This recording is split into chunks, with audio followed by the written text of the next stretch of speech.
بسم الله الرحمن الرحيم، والصلاة والسلام على رسول الله. اللهم صل وسلم وزيد وبارك على سيدنا محمد. ازيكم حبايبي، عاملين ايه؟ يا رب دايما تكونوا في خير وفي احسن حال.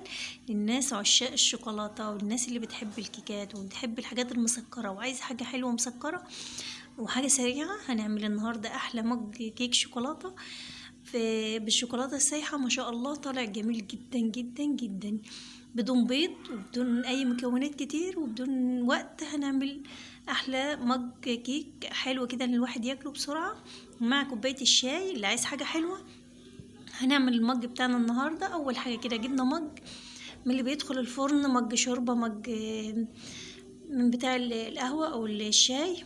وبعد كده ضفت فيه معلقه من السكر، وكمان هضيف فيه معلقه من الكاكاو الخام، وبعد كده هضيف عليهم 3 معالق من الدقيق،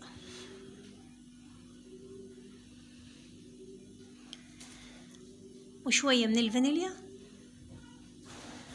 ونص معلقة من البيكنج باودر، وبعدين معلقتين كمان من الزيت، وهنضيف اللبن تدريجي. اول حاجة كده هضيف 3 معالق من اللبن، وهقلب كل المكونات دي في المج زي ما هو المج اللي هيدخل الفرن.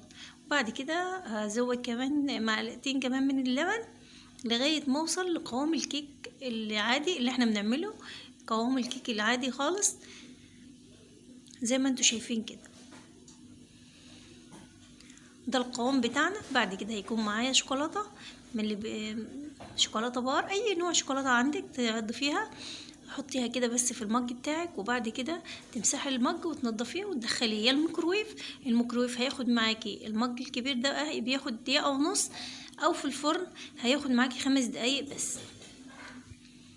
وبعد كده تزينيه بالسكر البودرة او الكاكاو الخام، يطلع معاكي احلى مج كيك تاكليه سخن كده سريع مع كوبايه الشاي. للناس اللي بتحب الحاجات الحلوه والمسكره هنعمل حاجه كده سريعه وسهله وبسيطه، ما خدتش مننا اي وقت، وطلع ما شاء الله جميله. تتاكل سخنه مع كوبايه الشاي او كوبايه القهوه، تتاكل على الفطار، تتاكل بين الوجبات. حاجه كده سهله وبسيطه وبدون اي وقت وبدون اي مجهود.